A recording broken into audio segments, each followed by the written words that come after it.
자, 공무도화 가보세요. 24쪽에 배경설화 먼저 본다. 배경설화. 자, 공무인 동그라미 치세요. 악공명이라고 적으세요. 악공명. 음악할 때 악, 작곡할 때 고, 이름할 때 명. 악공명 공무인은 조선의 뱃사공인 강리자고 줄쳐. 뱃사공 강리자고의 아내 여옥 다 줄쳐. 자, 공무도화가는 총 4명의 사람이 있어요. 이 시의 시적 대상 임은 백수강부야. 백수강부. 자, 임은 백수강부고 임을 만류하는 백수강부의 아내가 있어요. 그리고 이것을 옆에서 목격한 뱃사공이 강리자고야. 그러니까 강리자고는 목격자야. 목격자. 구분해야 돼. 자, 그의 아내 여옥이 지는 것이다. 그래서 강리자고가 들려주는 이야기를 듣고 고무라는 악기가 있었거든. 뭐 요즘으로 치면 뭐 약간 뭐 기타, 우쿨렐레 이 정도 생각하시면 돼요. 고무라는 악기를 연주하면서 노래를 부른 사람이 여옥이야. 강리자고가 이른 아침에 일어나 배를 당겨 노를 젓고 있는데 그때 줄쳐 머리가 하얗게 센 미친 사내. 얘가 뭐야? 백수강부야. 임. 머리를 풀어 헤친 채 술병을 들고 무작정 강물에 뛰어들어 건너려 하는 거야. 자, 이걸 놓고 해석을 했을 때 백수강부에 대한 해석 1번 술의 신. 선생님 필기해줬죠? 술의 신. 술병을 들고 뛰어들어가는 술의 신. 그러면 아내는 뭐냐? 음악의 신. 음악의 신. 노래를 부르니까 음악의 신. 자, 그래서 이제 무작정 강물에 뛰어들려 하니까 백수강부의 아내가 뒤따르며 그를 말렸지만 미치지 못해서 결국 강물에 빠져 죽고 말았다. 이 서사를 노래로 옮긴 게 공무도화가인 거야. 그리고 그의 아내 누구야? 백수강부의 아내 표시하라는 거야. 시험 나와. 백수강부의 아내가 공우에 맞추어 연주하며 공무도화라는 곡을 지었어요. 그 소리가 슬프기 그지없었어. 그러니까 이제 그 슬픔을 노래로 했으니까 애절한 이별의 정은을 나타내는 서정시가 탄생한 겁니다. 백수강부의 아내는 곡을 마치고 남편을 따라 스스로 몸을 던진 거야. 여기까지가 이 노래의 스토리인데 이걸 본 광리자고, 세모처. 백수강부랑 광리자고를 구분하셔야 돼요. 광리자고는 목격자라고 했습니다. 집에 돌아와 자신이 보았던 광경과 들었던 노래를 자신의 아내 여옥에게, 여옥 동그라미 쳐. 광리자고의 아내입니다. 그리고 그 여옥은 슬퍼하며 고무를 당겨 그 노래를 따라 불렀는데 듣는 사람 중 눈물을 흘리지 않는 사람이 없었다. 여옥이 그 곡을 이웃집에 사는 여용이라는 사람에게 전해줬는데 이름하여 그 이름을 제목을 공후인이라고 칭하였다. 자, 이 배경설화가 공무도화가의 구비전승 과정이에요. 알았죠? 그래서 배경설화를 통해서 이 작품이 이런 내용으로 나왔구나. 근데 이 배경설화 내용을 바탕으로 공무도화가를 해석했을 때 내용은 이렇지만 여기 나오는 백수강부와 그의 아내에 대한 해석의 관점이 저렇게 다양한 거야. 시험에 나온 적 있어. 최근에 나오기도 했고 1, 2, 3, 4, 5번 관점이 있는데 밑줄을 어디다 둘지 몰라. 보기를 해석했을 때 보기의 밑줄 친 부분과 관련하여 해석하시오. 이렇게 나온다고. 알겠죠? 자, 그래서 첫 번째는 아까 얘기한 술의 신 그리고 음악의 신으로 해석하는 버전. 그 다음 두 번째. 자, 이제 백수강부가 이때 당시 이제 고조선이거든요. 고조선 때 재정일치 사회였죠. 재정일치가 뭡니까? 제사장과 정치를 하는 왕의 역할을 한 사람이 하는 거였잖아. 재정일치 사회에서 어떻게 됐지? 재정분리 사회로 바뀌어요. 그 얘기는 이제 뭐냐면 신화의 시대에서 인간의 시대로 넘어간다. 자, 원래 이제 머리가 하얗게 신 백수강부가 있는데 그의 죽음이 신화적 질서가 이제 무너지는 거야. 왕권을, 제사장의 역할을 왕권이 누르는 거야. 신권보다 왕권이 우수해졌다는 건 신화의 시대에서 인간의 시대로. 무슨 뜻인지 이해했죠? 재정일치에서 재정분리로 해석을 하면 그것도 가능하다. 그 다음 세 번째는 백수강부가 비정상적이잖아. 미쳐가지고 지금 물에 빠지는 거잖아요. 그래서 그 미쳐서 물에 빠지는 게 제사장의 역할을 하는 무당은 그 무당이 굿하는 거 파묘 알지 파묘 파묘에서 막 미친듯이 신들리 연기를 하는 김고은을 봐봐. 머리를 막 풀어헤치고 거의 혼이 나간 상태로 뭐 의식을 수행을 하잖아요. 그런 것처럼 강물에 뛰어드는 미친 비상식적인 행위를 하는 게 무당이 굿을 하는 의식행위로 볼 수도 있는 거예요. 그러니까 어느 게 정답인지 알 수 없어. 이런 관점이 있을 수도 있고 이런 관점이 있을 수 있다라고 국어학자들이 결론을 내린 거예요. 그러니까 그 다양한 관점 중에서 3번 관점은 무당의 의식 수행 과정이라고 할 수 있다. 근데 이제 무당이 이렇게 무아지경에 빠진 이유는 뭐야? 무당의 지위가 이제 많이 상실되고 좌절해서 죽음을 택했을 가능성도 있다. 자, 1, 2, 3번은 역사적 관점으로 해석했을 때 당시 정치적인 역사적인 상황이 이랬을 것이다. 근데 4번, 5번은 뭐니? 아, 그냥 일반인들의 노래일 수도 있어요. 그렇지 않니? 술 먹은 남편이 미쳐가지고 미쳐 날뛰다가 물에 빠진 거야. 아내는 그 남편이 술 먹는 미친 개차반이라고 그래도 남편이란 아내는 슬프겠죠. 그쵸? 아무리 막 술에 미친 남편이기는 하지만 미쳐 돌아가지고 그냥 물에 빠지는 남편을 죽음을 슬퍼하는 아내일 수도 있는 거예요. 뭔 말인지 알겠죠? 하층민일 수도 있고 그냥 단순히 어부의 한 사람일 수도 있어. 무슨 뜻인지 알겠죠? 배경설화를 바라보는 관점이 이럴 수 있다가 시험에 출제됐었고 나올 가능성이 있다.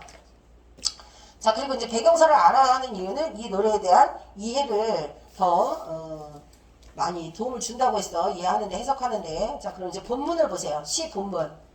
자, 공무도화가 첫째 줄을 해석을 하면 공무도화의 뜻이 일행, 임이여, 공, 무, 하지 말라는 뜻이겠죠? 도하 뭐예요? 강을 건너다. 임이여 그 물을 건너지 마시오. 임 백수광부라고 했습니다. 시적 대사. 그 다음에 물을 건너지 마시오. 물 뭐라고 그랬어? 화자의 사랑입니다. 만류하고 있어요. 건너지 마오 옆에 화자의 만류.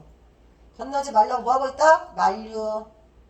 화자 어떤 상황이야? 남편을 만류하고 있는 상황이야. 물은 임에 대한 화자의 사랑이야. 건너지 말라고 막 만류하고 있으니까 첫 번째 물의 의미 사랑 만류.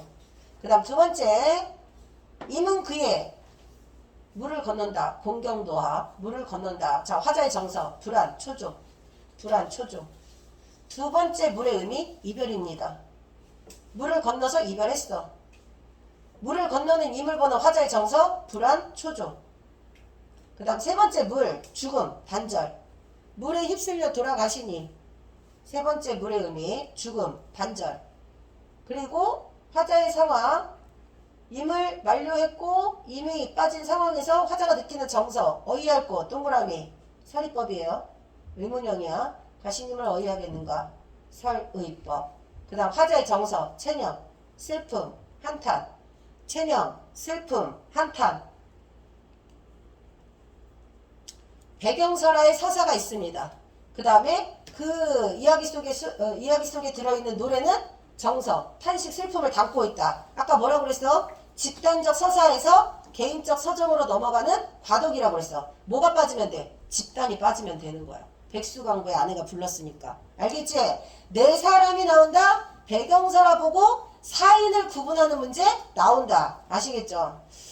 해화 그리고 성신 창문, 개성 근처에 있는 일반 학교들 대부분의 시험 문제 냈습니다.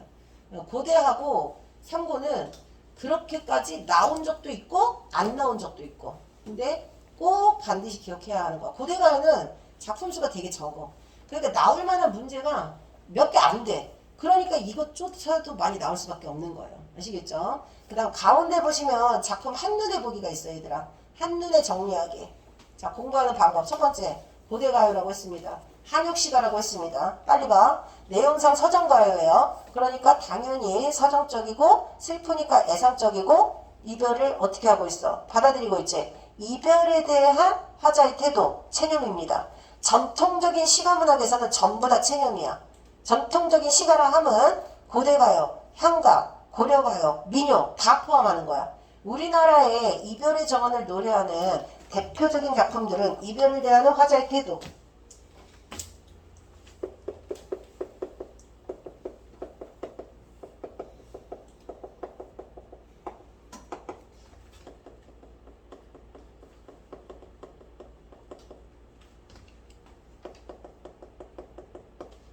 받아들인다, 체념, 수용, 현실 수능. 그리고 대부분의 화자가 여성 화자예요. 애절하게, 절절하게. 이게 이별에 정한 공식입니다. 근데 기본적인 형식적 틀을 벗어나는 게 있으면 그게 시험 출제 요소라고 했죠. 서경별곡의 여성 화자가 적극적으로 이별을 거부하는 여성 화자라고 했습니다. 그래서 이별을 수용하지 않고 거부하고 있는 적극적인 여성 화자. 서경별곡 꼭 기억하면 돼. 길산 버리고, 서경 버리고, 서경도 버리고, 서경 화자가 지금 살고 있는 곳이에요. 살고 있는 삶의 터전도 버리고, 자기가 하고 있는 일, 여성의 본업, 길쌈이에요. 길쌈도 버리고, 서경도 버리고, 죽겠다.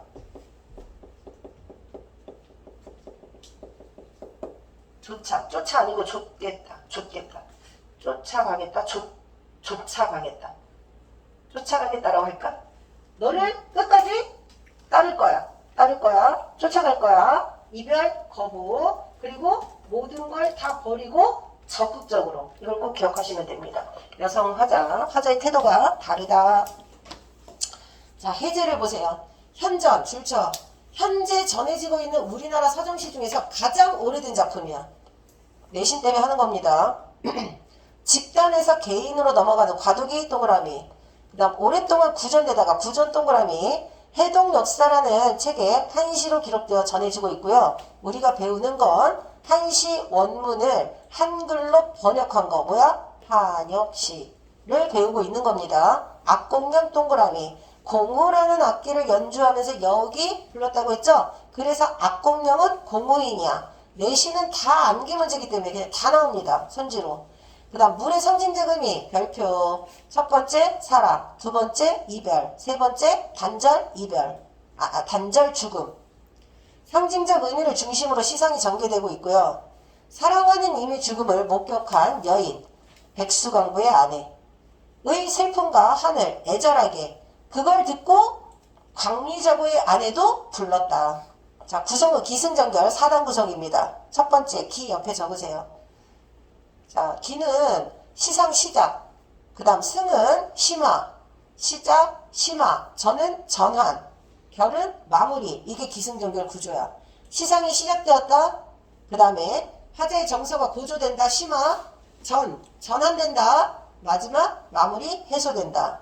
그 다음에 화제의 정서 변화. 별표 치세요. 다 있으면 가세요. 자, 1구, 2구는 물을 건넜다. 근심, 걱정, 불안, 초조야. 3구, 4구는 빠져 죽고 그것을 목격했으니까 슬픔, 절망, 한탄, 체념입니다.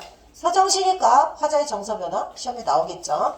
그 다음 물의 상징적 의미 1번 건너지 마세요. 만류하면서 사랑하는 마음. 두 번째 그의 이미 건넜다. 이별입니다. 불안, 초조합니다. 3구에서 이미 죽으니까 임과 단절되었다. 그래서 물의 의미 별표 물 꼭 나오고 물이랑 같이 연계되는 작품 나올 수 있어. 아까 했던 것 중에 물 나온 거 있었어. 서경별곡의 대동강.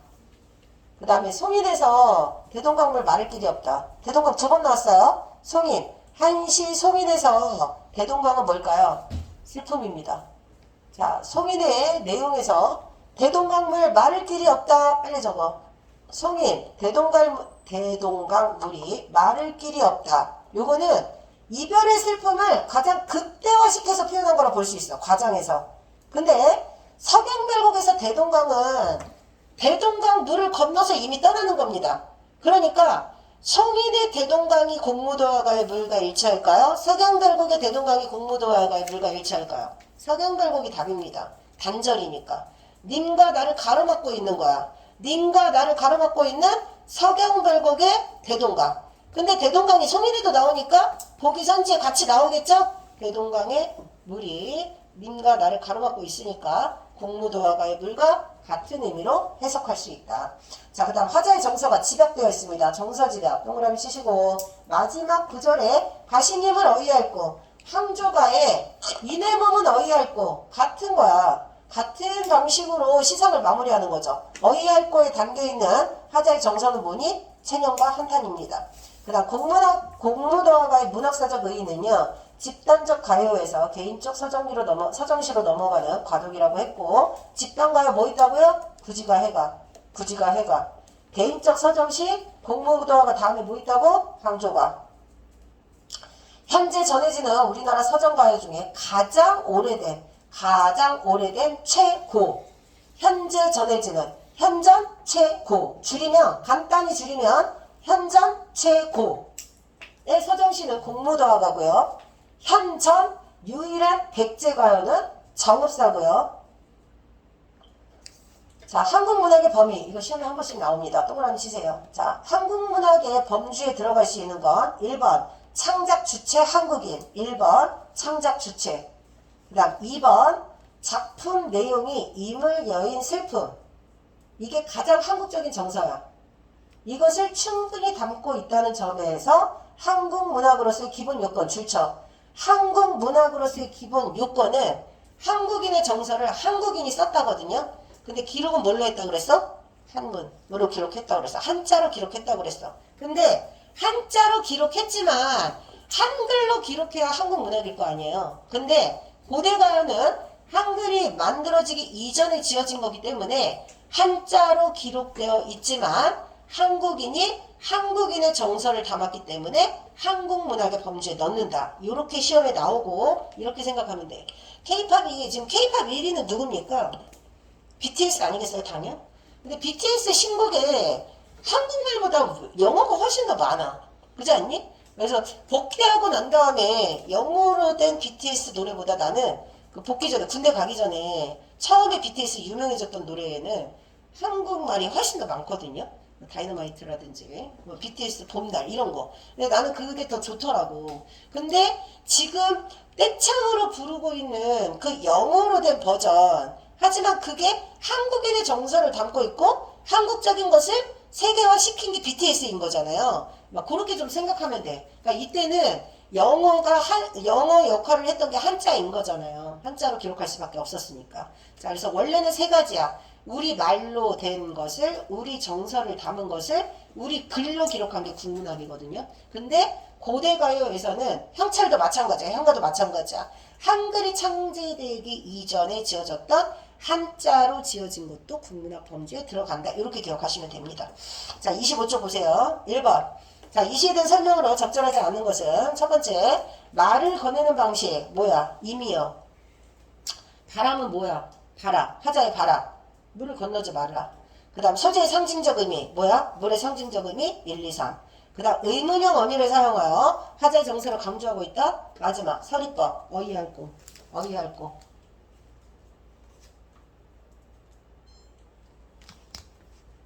그 다음 시간적 순서. 동그라미. 자, 이야기가 쭉 있잖아요. 시간적 순서에 따라 화자의 감정이 변하고 있습니다. 불안, 초조, 슬픔, 체념, 한탄. 그 다음 자연물의 속성을 바탕으로 대상의 메모 부각 아닙니다. 자연물 뭐 물 이렇게나 할 수 있겠지만 임의 면모를 대상이라는 건 임이잖아. 임의 면모 부각이 아니라 뭐니? 화자의 정서 변화입니다. 화자의 정서 변화야. 어떻게? 기승전결로. 기승전결. 자, 시상전개가 황족하는 선경후정이야. 고대가요는 기승전결 아니면 선경후정이에요. 그 다음 점층적으로 될 수도 있어. 연쇄적으로 될 수도 있어. 시상전개라고 하는 것은 시의 전체적인 흐름. 스토리가 어떤 흐름으로 이어지고 있습니까? 이거예요. 자, 그래서 기승전결로 같이 나올 거고, 기승전결에 따라 정서를 표현한 게 2번이야. 2번. 자, 1구. 만류입니다. 2구. 불안 초조. 느껴지겠죠? 물을 건넌 임을 보니까 불안 초조할 겁니다. 그 다음 3구. 죽는 걸 보고 단절감을 느꼈을 거야.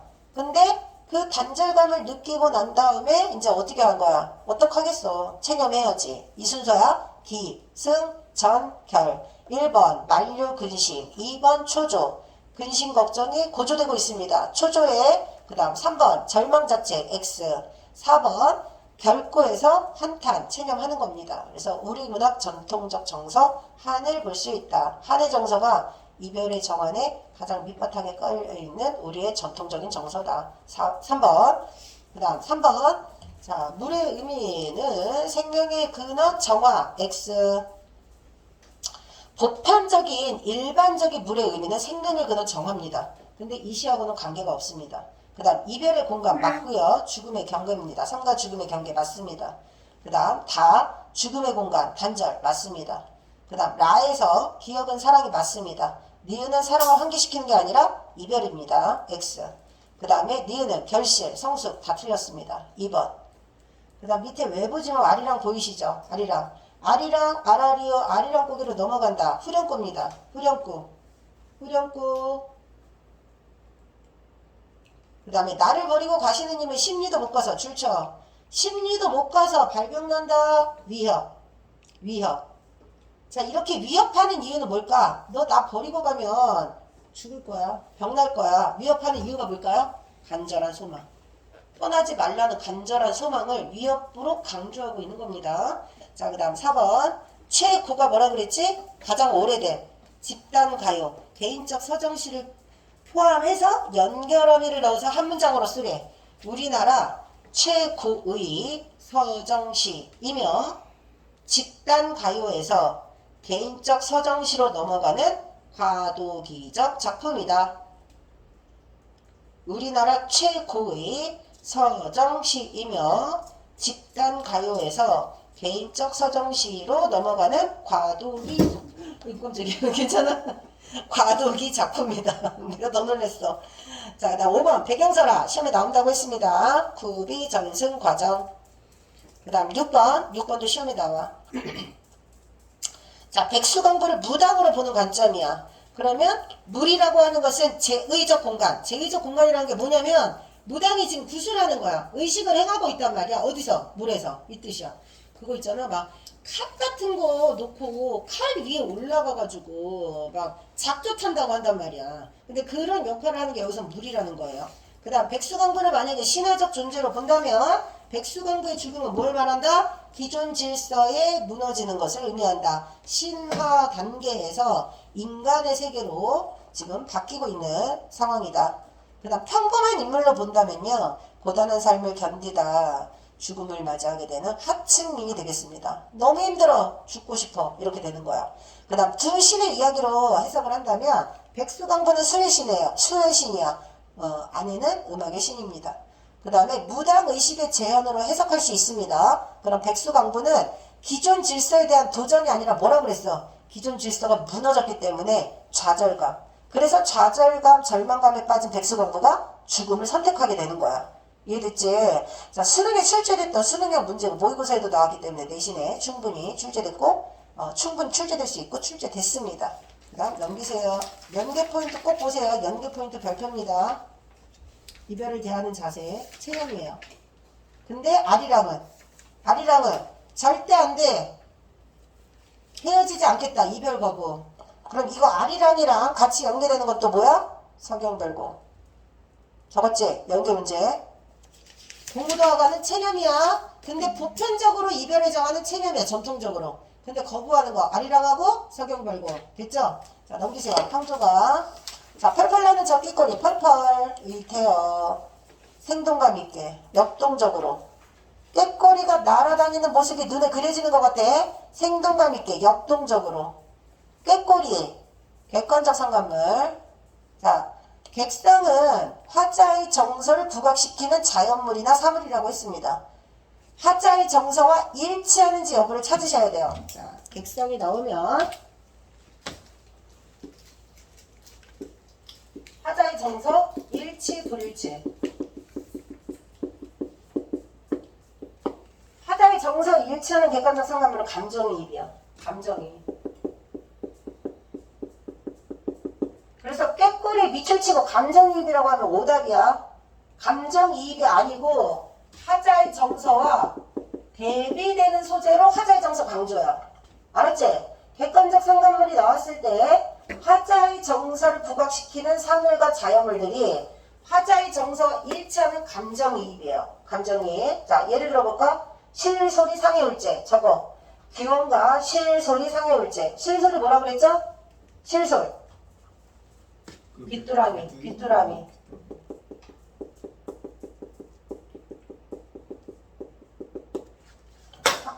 항조가 연계되는 게 귀원가. 귀원가.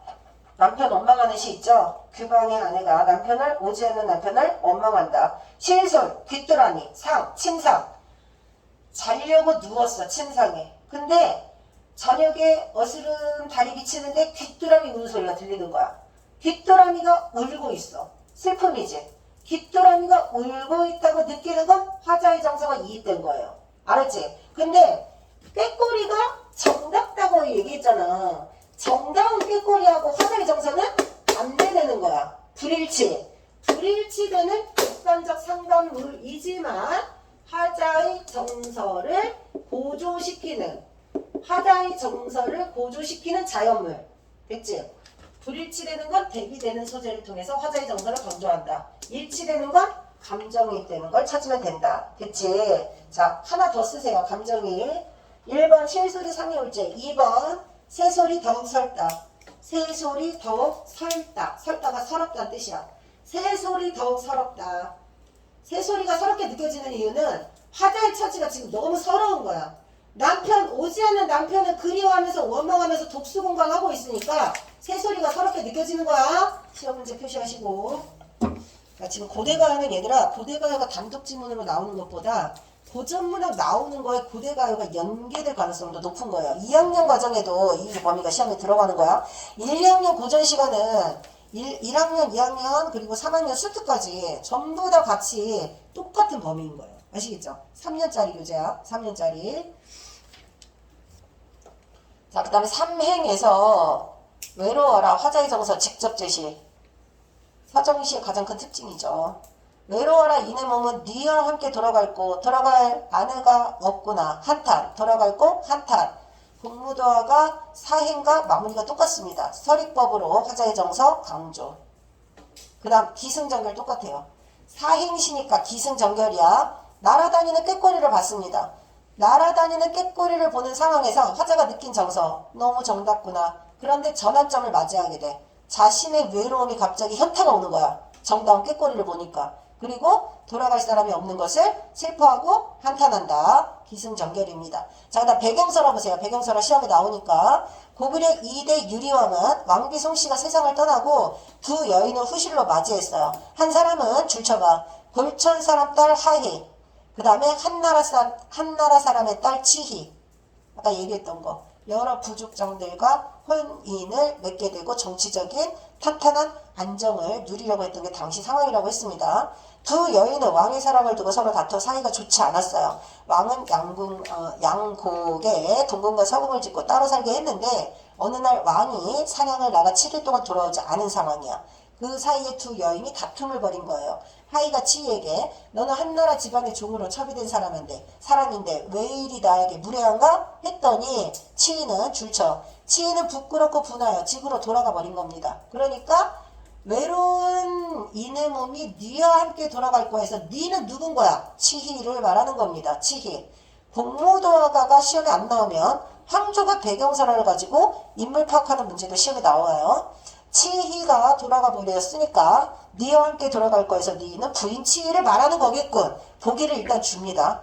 배경설화 보기를 주고 선지로 해석하는 문제가 나와. 집으로 돌아가 버리고 왕이 이 사실을 듣고는 말을 타고 쫓아갔으나 화가 난 치이는 돌아오지 않았다고 해요. 어느 날 왕이 나무 그늘에서 쉬다가 꾀꼬리들이 줄쳐. 꾀꼬리들이 날아들어 서로 정답게 논의는 모습을 보았다. 선경. 느끼는 바가 있어서 노래를 지었다. 후정. 자연물을 보고 정서를 노래하다. 시상정계, 기승전결이면서 선경, 후정 포함되어 있습니다. 1, 2행은 선경, 외부 정경 제시. 3, 4행은 후정, 화자의 내면 제시. 자, 마찬가지로 가운데 꼭 보시고요. 교과서 활동 문제 보세요. 꾀꼬리와 유리왕의 정서는 서로 대비된다. 정다움 동그라미, 외로움 동그라미. 그 다음에 꾀꼬리의 역할, 별표, 과거 회상. 언제를 떠올리게 할까? 부인과 정답게 좋은 시절 보냈던 시절. 그 다음 두 번째, 시련의 아픔을 깨닫게 합니다. 그 다음 세 번째, 화자의 외로움을 더욱더 심화시킨다. 그 다음에 유리왕이 황조가를 쓴 까닭은 첫 번째, 개인적 사정을 노래한 고대 가요입니다. 아내와 이별한 슬픔 줄치시고 자신의 처지와 대비되는 꾀꼬리를 보니까 외로움이 느껴져서. 그 다음 문학사적 의의 첫 번째, 집단이 공유하는 개인이 공유하는, 이게 집단인가 개인인가? 개인이지? 근데 말이 좀 이상한데? 아니다. 원심이 고대 초기니까 집단이 맞겠네. 원시 및 고대 초기의 시가가 집단이 공유하는 정서를 노래했거든요. 그런데 궁중에서 부여의 영고, 고구려의 동맹, 줄쳐요. 부여의 영고, 고구려의 동맹이 집단적 의식, 제천 행사를 말하는 겁니다. 그리고 주술적 동그라미 쳐. 비나이다, 비나이다. 하늘의 비나이다. 또는 어떤 사람은 거북에게 빌기도 해. 어떤 사람은 달에게 빌기도 해. 그러니까 주술적 기원의 대상이 거북이일 수도 있고요. 달림일 수도 있어요. 알겠지? 그리고 집단적인 행사에서 주로 불렸어. 원시 고대 초기에는. 그리고 주술적인 제의적 요소가 발견되던 시대에서 황조가가 바뀐 거야. 집단에서 뭘로? 개인의 서정을 노래한 작품으로. 알겠죠? 빈칸 채웠지? 이렇게 시험에 나오고 27쪽 보세요. 자, 대비되는 시어 동그라미. 의태어 동그라미. 의태어의 역할은 역동성이라고 했습니다. 색채어 안 나옵니다. X. 자연물을 통해서 화자의 정서 부가. 그 다음 독백적 동그라미. 자, 화자의 어조 시험에 나올 겁니다.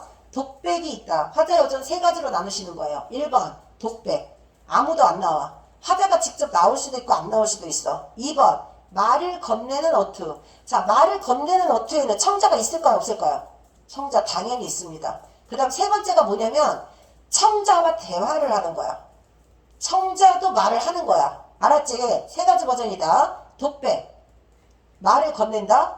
청자는 나오지만 청자는 말하지 않는다. 세 번째, 청자와 대화를 한다. 아시겠죠? 상춘곡은 말을 건네기만 하는 거에 대표적인 작품입니다. 그리고 대화를 하는 형식으로 뭐 예를 들면 견우야 이러고 말을 하는 거야. 견우가 대답을 하는 거야. 그러면 화자는 누구겠니? 직녀겠죠. 견우 직녀 설정되는 그런 노래도 많이 나온다. 자, 그 다음에 2번 삼경우정. 그 다음 3번. 자, 다 맞고요. 3번 문제가 내신에서 자주 다루게 되는 문제겠죠. 3번입니다. 원망 없습니다. X. 3번 별표예요. 자, 그 다음에 4번. 창작의 계기가 되는 건 꾀꼬리입니다. 정서를 심화합니다. 자, 1등급 외부지문 별표 치세요. 모든 학교에서 정읍사가 시험에 출제됐었습니다. 그러니까 기출이 가장 많이 됐던 고대가요이기도 해요. 교과서에서 이번에 개정되면서 빠졌다 하더라도 시험에 나오는 거야. 달아, 달림이시여, 기원의 대상. 해석을 달림이시여 하는 거 보이시죠? 하가 이시여야. 이시여는 뭐야? 높임, 혹격, 조사. 그래서 고전문학에서 하는 반드시 해석하는 거 시험에 잘 나옵니다. 높임, 혹격, 조사. 높이공, 도드샤. 자, 이거 높이, 도드샤 모두 이어적기 한 겁니다. 도드시여. 높이, 도드시여. 곰이 강세점이사라고 해줬잖아. 강세라는 건 강조한다는 뜻이거든요. 높이, 도드시여. 도드시어의 시에 해당하는 게 위에 뭐야? 샤야. 높임, 선어말, 어미. 시, 샤. 표시하세요. 중세국어 같이 하는 거야. 높임, 선어말, 어미, 시, 샤. 무슨 높임? 주체 높임.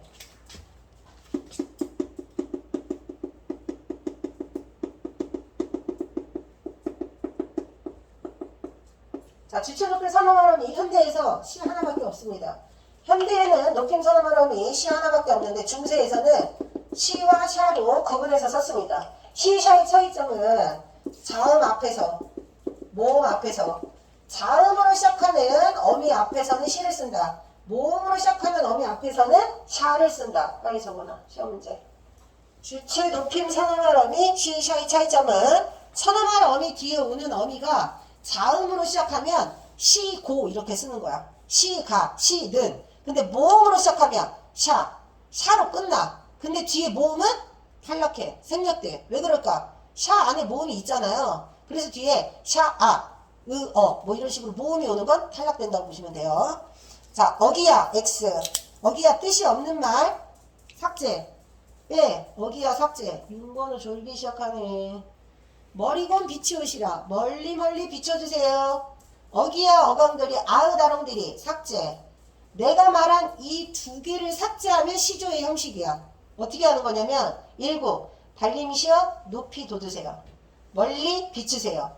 19, 29, 39, 49 이렇게 나눌 수 있다고. 그래서 저제 내려신 거예요. 저제 동그라미 저 시장가. 어느 시장으로 행사를 나가신 겁니까? 뭐 이런 거예요. 남편이 지금 어딘가에 일을 하러 갔어. 근데 남편의 직업이 뭐야? 행상인이야. 그러니까 옛날에는 한 곳에 정착해서 물건을 파는 게 아니라 여기저기 출장을 다닌 거란 말이야. 근데 멀리 출장을 갔으니까 백제에 사는 정읍이라는 곳에 살고 있는 아내가 멀리 떠난 남편이 걱정되는 거예요. 그래서 밤마다 달림을 보면서 기원을 한 거야. 무사히 돌아오게 해주세요. 무사히 돌아오게 해주세요. 그러니까 여기에서의 달림은 단순히 자연물이 아니고 뭐예요? 기원의 대상. 비나이다 비나이다 천지신명님께 비나이다 이거야. 정화수 떠놓고 남편을 기다리는 아내가 남편을 기다리다가 돌이 됐어요. 망부석설하고 관련이 있어. 망부석이 되었다. 자, 정읍사의 배경설화는 망부석설화야. 황조가의 배경설화는 고구려 유리왕의 이야기 해줬습니다. 하이와 치이가 싸웠다고 했어. 공무도화가의 배경설화는 뭐였어요? 굉장히 복잡했습니다. 공무도화 배경설화 가장 복잡해. 그래서 박미자고 백수광부 아내 여호 이게 공무도화가의 배경설화. 황조가의 배경설화는 황조가란다.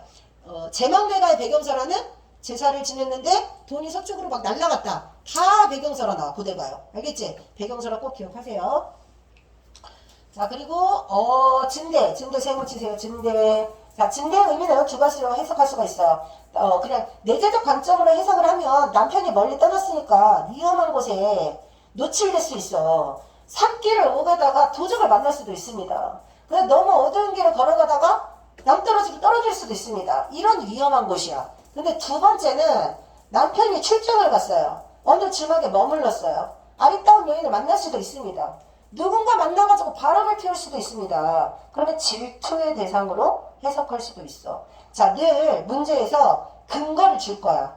이런 것 때문에 이렇게 해석할 수 있다. 보기를 줄 수도 있어요. 선지도 보기도 모두 꼼꼼하게 읽고 그거에 근거해서 판단하면 되고, 우리가 지금 이 노래를 아주 먼 옛날 지어진 건데 여러 가지 사료들을 통해서 추론하고 상상하고 이럴 것이다 라고 설정을 한 거잖아. 그러니까 반드시 어떤 근거에 따라서 이런 관점으로 해석할 수 있다를 일치 불일치로 확인하셔야 돼요. 아시겠죠? 그래서 증대는 질투의 대상으로 해석을 하면, 자, 여기 적어줬습니다. 질투의 대상은 임의부재하고 있을 때 이별 상황에서 임의부재 상황에서 내 남자를 만나고 있는 그 어떤 또 다른 누군가가 있다고 생각을 하고 질투할 수 있잖아요. 그게 석영별곡하고 규원가에 나옵니다. 규원가 야의원의 세 사람. 규원가 야의원의 세 사람. 야의원은 기생집을 말하는 겁니다. 기생집에 세 사람이 온 거야. 예쁜 신상 기생이 온 거죠.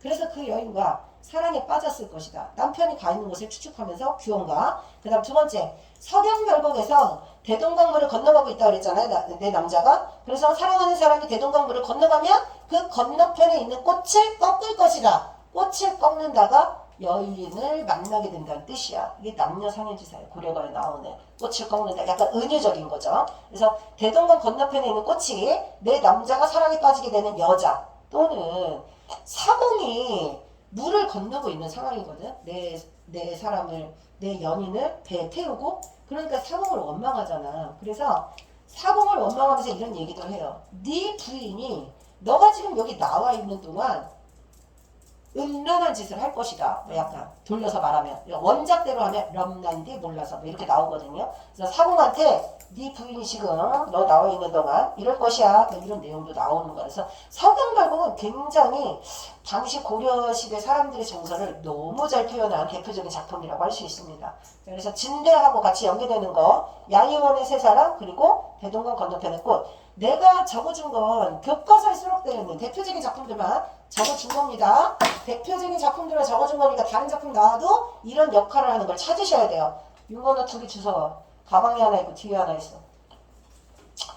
자, 그리고 드디을세라에서 종결어미 리을세라 뭐뭐를 걱정하는 마음, 두려워하는 마음을 나타내는 종결어미입니다. 기억하세요. 바꾸어.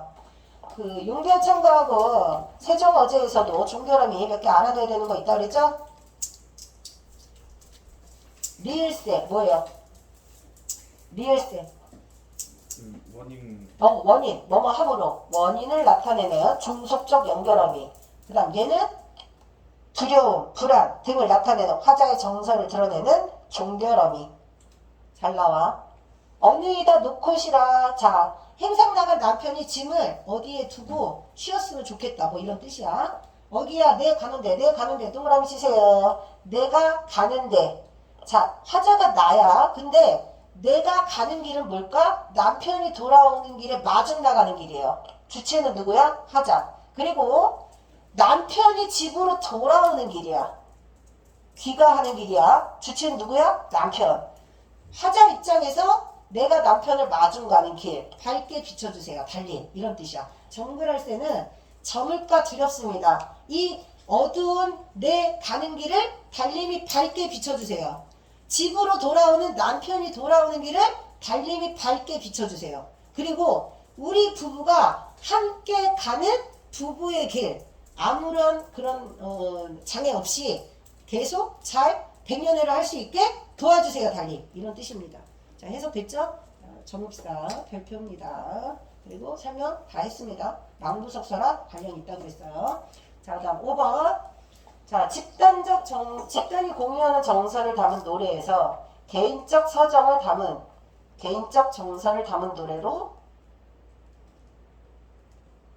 문학사적 의의를 지닌다. 조건이 있구나. 뭐뭐 점에서 집단이 공유하는 정서를 담은 노래에서 벗어나 개인적 정서를 담은 작품이라는 점에서 문학사적 의의를 지닌다. 그 다음 6번 적절하지 않은 것은 1번입니다. 감정이 먹고 친근감 아니라고 그랬어요. 나머지도 시험에 다 나와. 별표 3번, 6번이 내신 문제 꼭 나오는 거.